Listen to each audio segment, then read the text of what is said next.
I have to watch a video at least 10 to 15 times before uploading. I'm going to let you lot suffer this as well.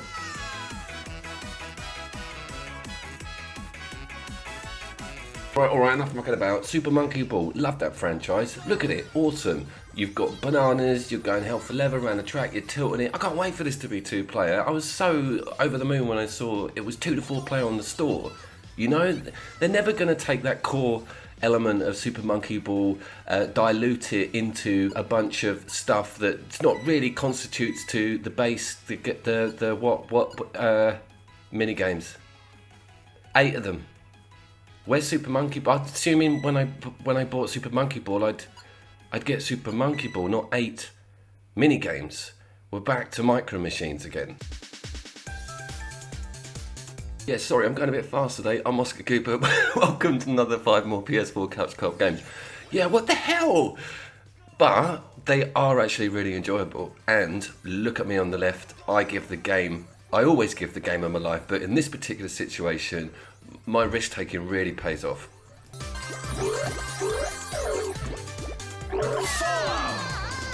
Go! So Super Monkey Ball, this sort of HD thing that's on the store at the moment, is a carryover of the franchise. The one-player stuff is all there and it's really awesome. If you don't know, Super Monkey Ball was really big on the PlayStation 2. For some reason I get a Metal Gear crossover with it, but it was an amazing shoot 'em up, and it was also this ape thing as well.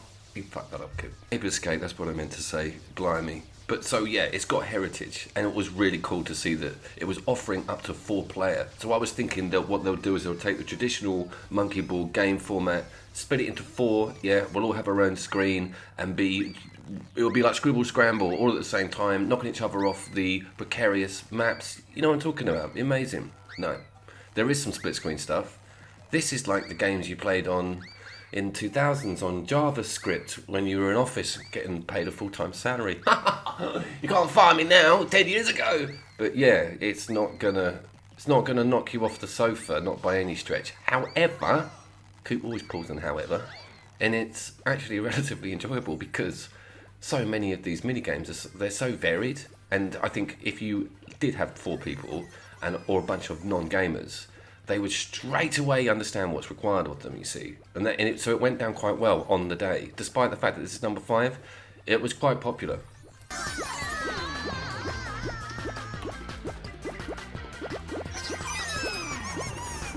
I actually came out on top on this particular one because it's got Daley Thompson button toggle, R1, L1. And I was straight away at home with that. They were like, everyone else was like, what the fuck?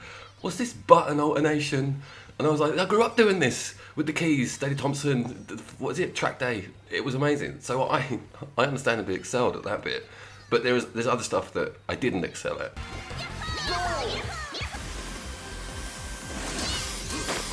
There's a downhill snowboarding level? I know. Well, SSX isn't shitting its pants just yet, but I mean, it's weird. The controls are bouncy.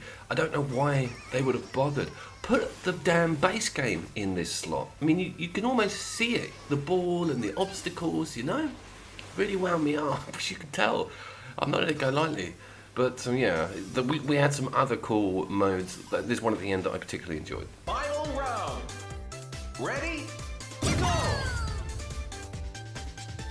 This is quite a lot of fun. You might remember this on JavaScript as well, like where you hit the spacebar at the well-timed and you get the trajectory and then you can open your parachute. GTA 5 did this with cars, I remember, and it got boring then.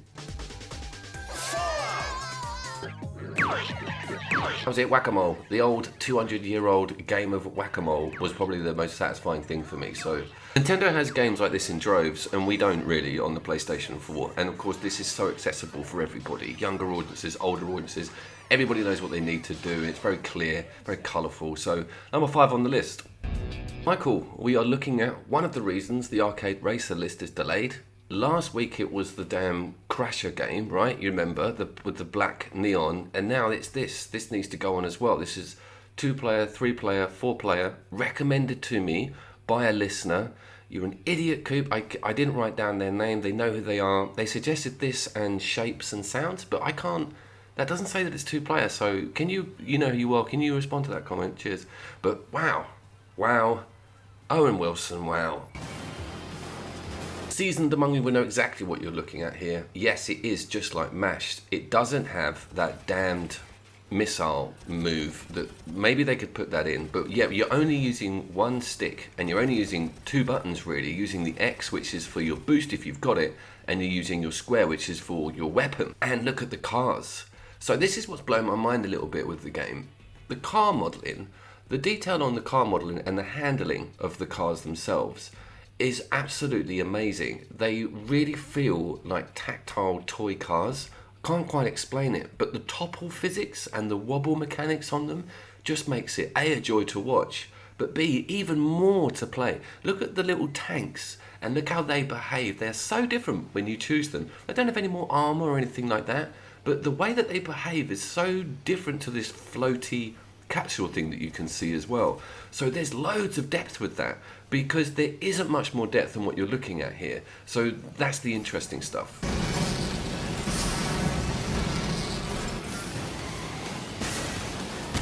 Also got a very interesting campaign which allows the other players to join in on. So unlocking the challenges and getting up that list of events that you saw at the beginning can be done together. I love that shit. And there's straight out versus, and it's 4-player.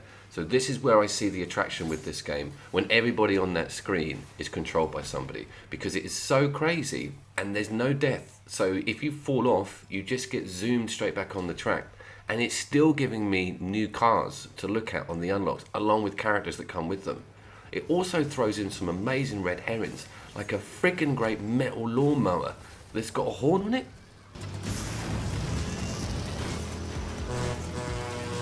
So I've got a lot of time for Blaze Rush. It's very good, and it will be going on my new 4-player arcade racer list. I don't know whether to make that list only 4-player. I kind of push out quite a few cool games if I do that.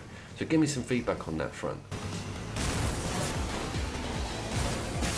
I experienced any problems with it with frame rates or slow down, nothing. And the game gets very busy. And it's also got some quite up-to-date physics and explosive mechanics in it. Looks very good. And you can also change up your game modes as well. This is like a King of the Hill, where you're timed to be at the front of the race. It's so cool. So thank you very much, listener, for recommending this one. And you will see this game again, don't worry. And Michael, we're nearly bloody there.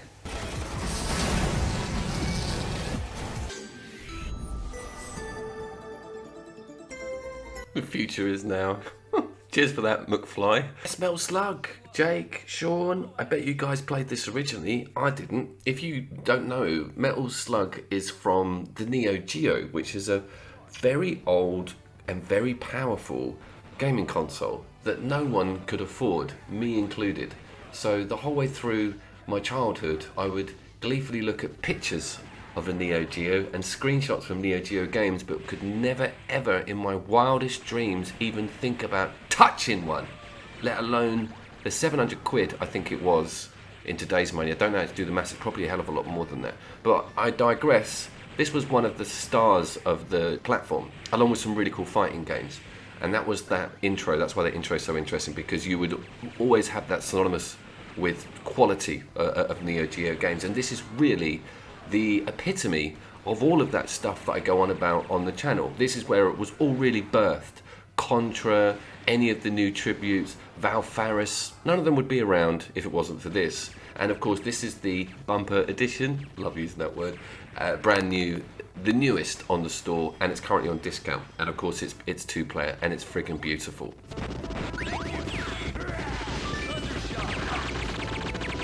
Like, you cannot deny the amount of work and love that must have gone into these animations. So if you guys don't know, video games used to have to be made by hand. What I sort of mean is that they would really have to draw each animation frame, and they would have a set amount of pixels to work with, and the whole thing was all about efficiency against making it look good.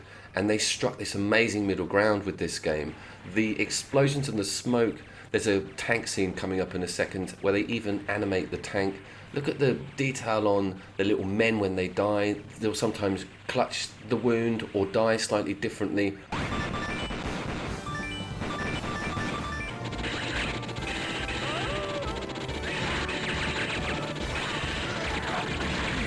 Even the death animations on your character are slightly different depending on how you get hit, and when you respawn, the way that you come into there's loads of it. I get to look at it in massive amounts of detail because I'm editing these videos, and we got quite a lot of footage, so I watched it for ages. I found myself just really enjoying all the moving parts of the game.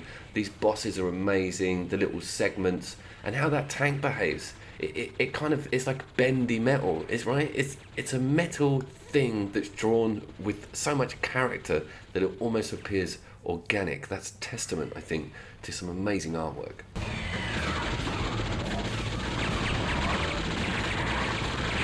We get it's important, we get it's gauges to make, and we get that, you know, some poor people had to slave over a bunch of pixels for about 5 years. But is it a good couch co-op game? Yes, it is. It's going to struggle against some of the newer platform shooters. It's more of a nostalgia one. I think everybody who's watching knows whether they're going to make a decision on this or not for the purchase. You need a mate who also enjoys this genre, or a mate who grew up with this, wasting money on it in the arcade. You get free continues, by the way. It's brilliant. You get as many as you want.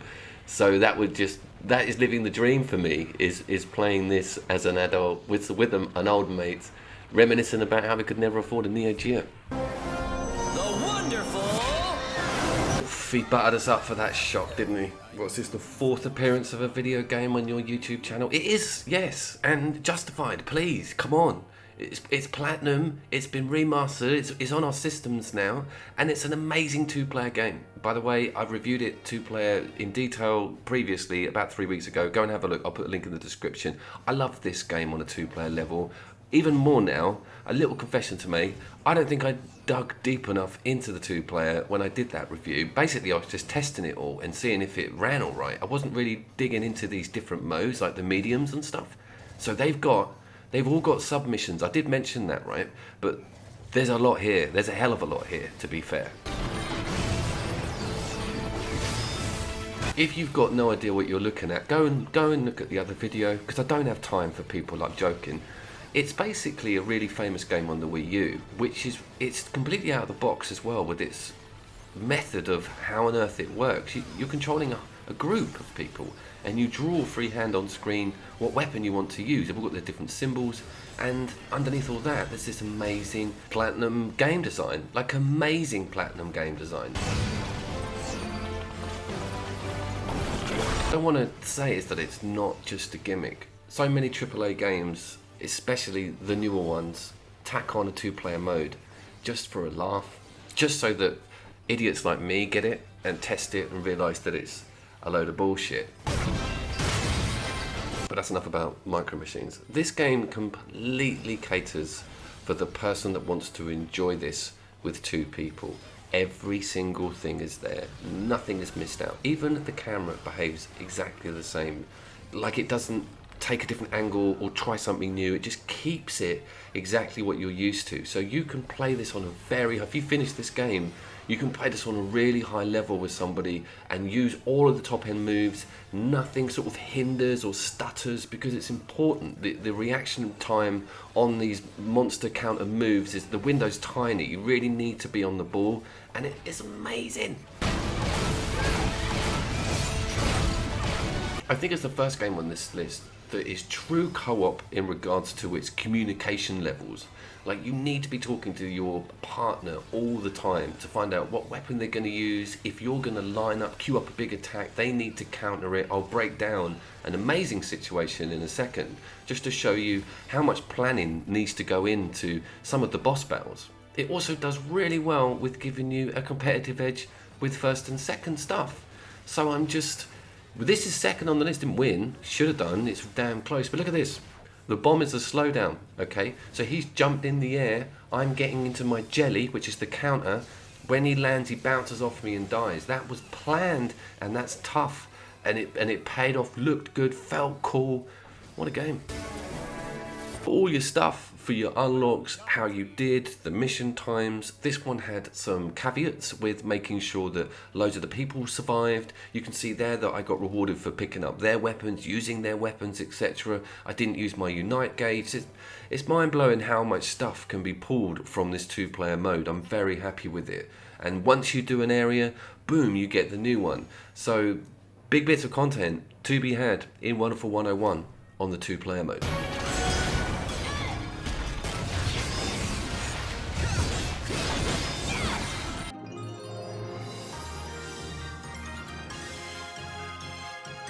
Oh my god, man, don't play this game with members of your family. Don't play this game with anybody that you remotely like, because hell's gonna break loose. Well, if I probably will have to play this game again in a separate room, because I got my ass handed to me, man. Absolutely wiped the floor. This is the last time I had this much fun with a game like this was when, do you remember when they brought out the original Game Boy and they brought it out with Tetris, and you also got a link-up cable? Do you remember that? That was amazing, and you could just play toe-to-toe Tetris with somebody if they had a machine. You just went up to them and whacked the cord in. Obviously, people on the street weren't too pleased about being asked, but didn't stop me at 11.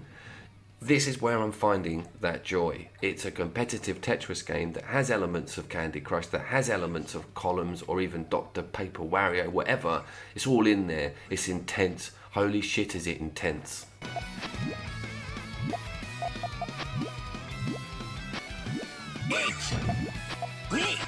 Anyway, back to that Tetris story. It turned out that my mum was a damn Tetris genius and turned out to be my complete nemesis. Like, the woman was impenetrable with her aggressive playstyle. I think I'm still scarred from it now. So that came back. Those memories came back with this. I loved it. It totally deserves to be on top of the list. It's a bit crazy with its Japaneseness. I obviously left the language on because it's funny, and I love the way that it goes to this fever mode and everything just goes mental. You get an opportunity to really get some big hits on the opponent. It just doesn't stop. So it rewards multiple groups of 4 touching each other in succession. That's the worst pitch for how this works.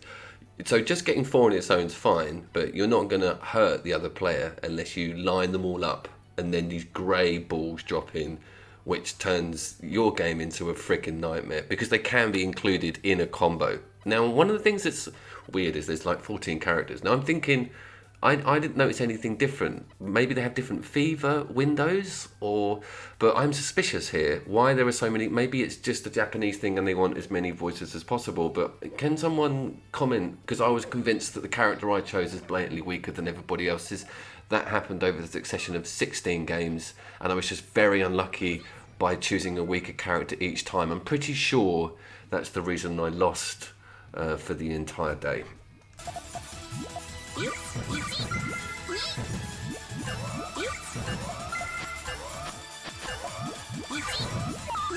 Back to this mechanic thing. So yeah, you're getting bits of 4. You can see that they get queued up, and I can then punish the other player. But what this breeds is that you need to set up a whole bunch of 3s that are just about to drop in. Do you know what it means? So that they can go bang, bang, bang, and you can get them all in succession. Well, doing that puts you at very high risk because you're filling up half of your little table. So it's brilliant how it wavers this risk-reward psychology with, if you need to put someone out of the game, you need to just keep pounding them with these combos, and that's not going to happen if you've got nothing to work with in your little screen.